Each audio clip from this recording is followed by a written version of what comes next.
Welcome back.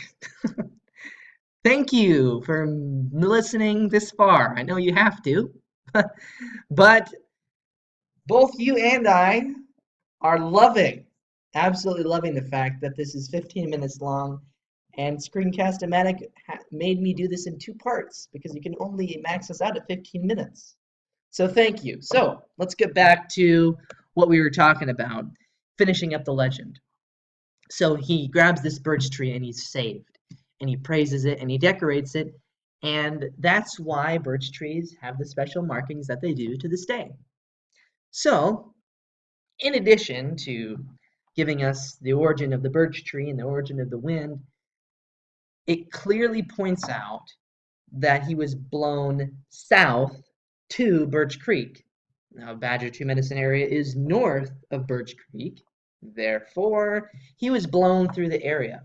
So this is one of the key pieces of evidence, in addition to what I'm about to talk about next, that distinguishes the Badger Two Medicine from other areas.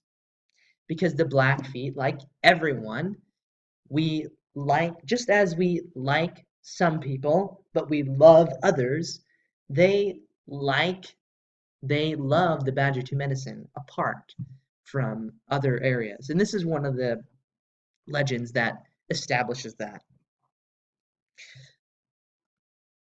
So, that was one important myth, but I'm saved the best for last.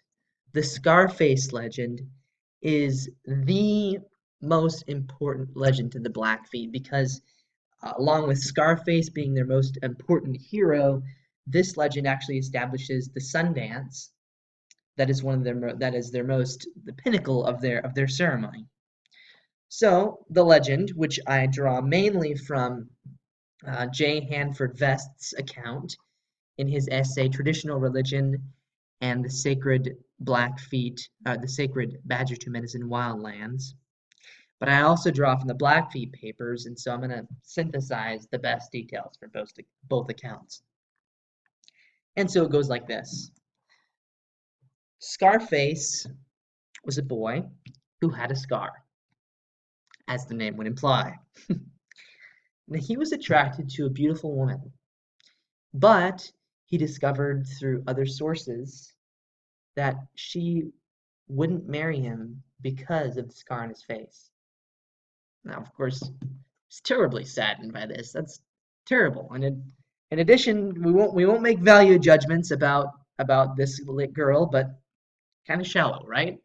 Anyways, so he seeks to somehow get the scar removed, and so he decides that he will beseech the sun to remove this scar. So he goes on a journey, and first he goes to the Sweetgrass Hills, and from there he is directed to go west to these large mountains and to climb to the tallest of these mountains, which now today the tallest mountain in that area in the Badger Two Medicine is Morning Star Mountain.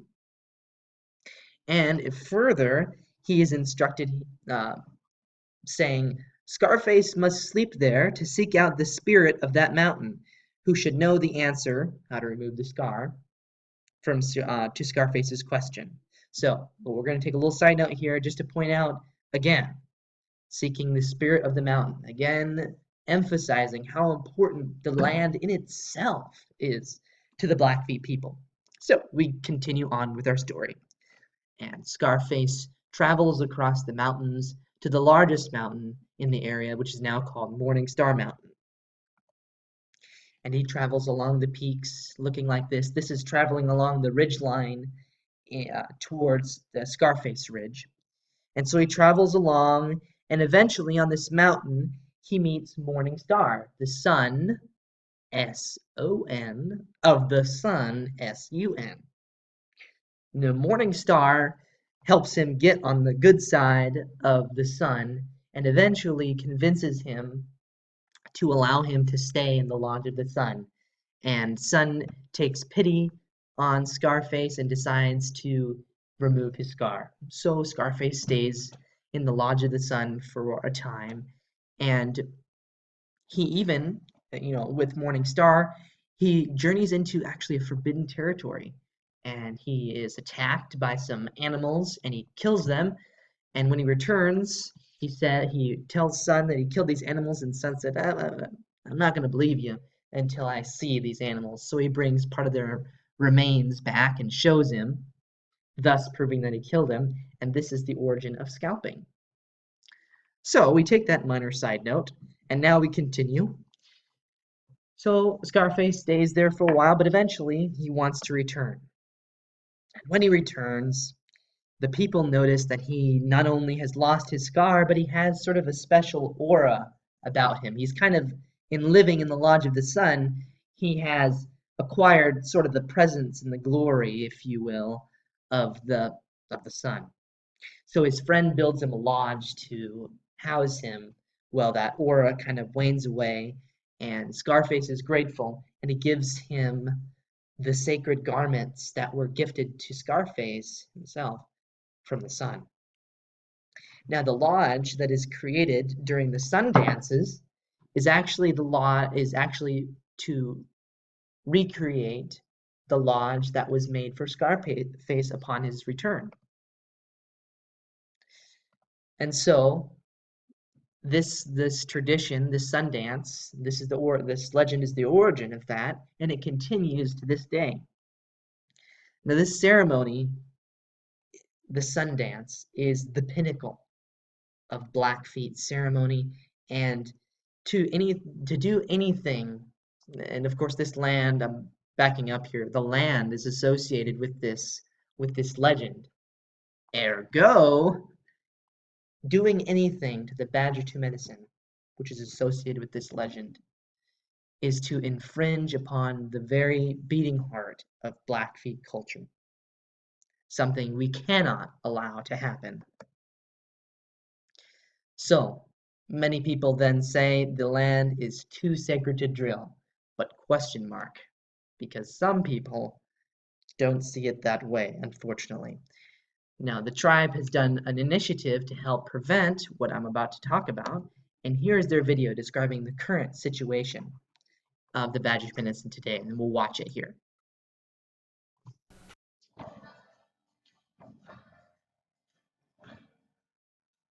You can't really put it into words. You just feel it, the beauty, and you feel connected when you're there. We call this one home. We don't have anything else. That's fine. I want it right. You know, I'm not questions. People have one right questions. I would imagine what my grandparents said in those moments.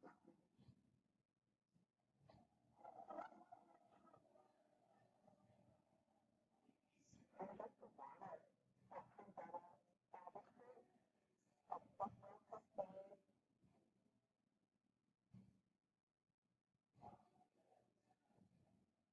I don't believe for a second that people mark out don't appreciate the magnitude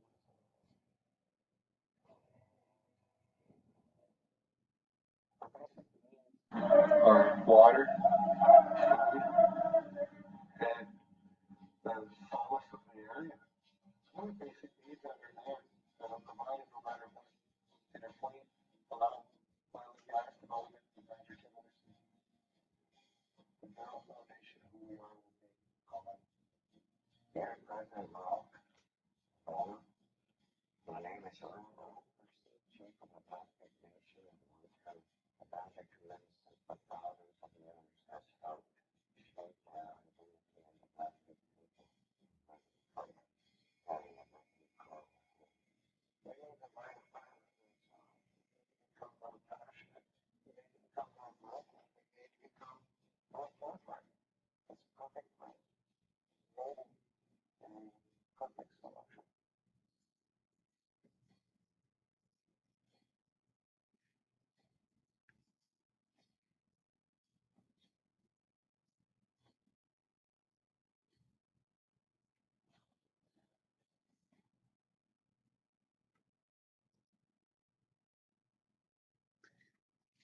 So that video kind of described the current plight of the Badger 2 Medicine today. And I'm going to give you the background story in brief about what's happening, because the story just had its most recent development on December 4th.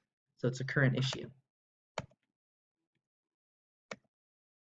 So our story of what's all been the recent developments of the Badger 2 Medicine starts in the Reagan era energy policy. So Reagan made a shift away from the environmental focus of the previous administration and allowed many leases to be granted. He allowed 47 leases comprising about 2/3 of the area of the Badger 2 Medicine to be leased out to energy companies, mainly Chevron and another company, FINA. And he sold these leases for what came to be worked out as about $1 an acre. $1 an acre for that sacred land. Pretty incredible. So, of course, these leases were basically illegal. It went against their 1896 treaty that established the area. It went against the National Environmental Policy Act, the Endangered Species Act. There was no tribal consultation, and there was no cultural impact evaluation done. Now, they even had drilling approved, but there were several, and we can thank the bureaucracy for this. Finally, bureaucracy was a good thing because it suspended their ability to drill in that area. So in 1997, Senator Max Baucus, along with other legislators, produced legislation that allowed leaseholders in the Badger 2 Medicine to sell or get rid of their leases for a credit on other leases elsewhere in the country. This helped many. This allowed many of the leases then to go extinct naturally or to be traded away. So Chevron and FINA, having totally enough of the drama that was surrounded here, they gave up most of their leases to smaller energy companies. And the good news continues. In addition to establishing that credit program, they also placed a moratorium on any drilling in the Rocky Mountain front, which is the area highlighted in tan there. So no new leases could be formed. And in 2007, the Bush administration made that moratorium permanent. They did one thing right. Now, 29 of these leases were traded away or otherwise allowed to expire, but 18 still remain. And one of the smaller corporations that inherited or got some of the land was Solanex Company. And they recently, in 2013, they decided they'd have enough waiting. They decided that 30 years of being held up, having their drilling rights suspended, was enough, and they sued the Department of Agriculture, Tom Vilsack, and the Department of the Interior, Sally Jewell, to be able to drill in the area. Now, of course, the Blackfeet had been fighting for the area for a long time, but when this came in 2013, it sparked an outcry, an absolute major response from the tribe. And as a result, both the Agricultural Interior, Tom Vilsack, and the Department of the Interior head, Sally Jewell, issued statements that they intended to cancel the lease at all costs. That means that the area may be allowed to have these leases canceled, but the decision is not final. The court decided that they were going to suspend their decision because the two parties are thinking that they will be able to settle this dispute outside of the court. And so a decision as to the fate of the Badger 2 Medicine could come as early as next year. And so the story is yet to unfold. We'll see what the future holds just around the river bend. Thank you all for watching. Sources are linked in my